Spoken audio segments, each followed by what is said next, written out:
À moins de 3 mois de la présidentielle, ce sont au total 1153 bureaux de vote litigés recensés dans 8 des 10 régions du Cameroun par des équipes du Social Democratic Front reparties au sein des commissions mixtes.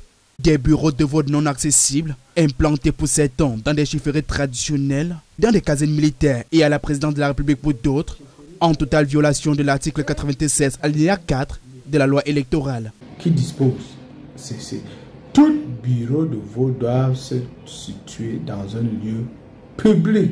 Ça dit clairement qu'il y a une fraude massive qui se prépare. Et on ne doit pas laisser cela.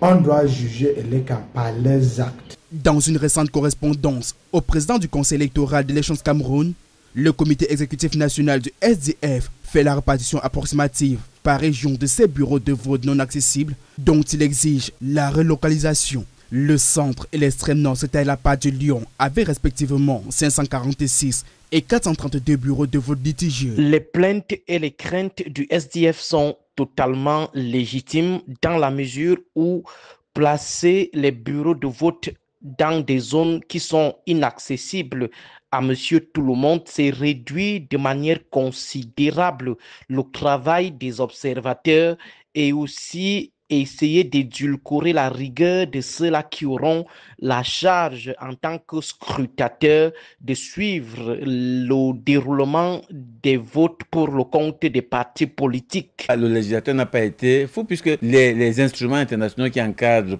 les processus électoraux recommandent qu'une élection soit transparente.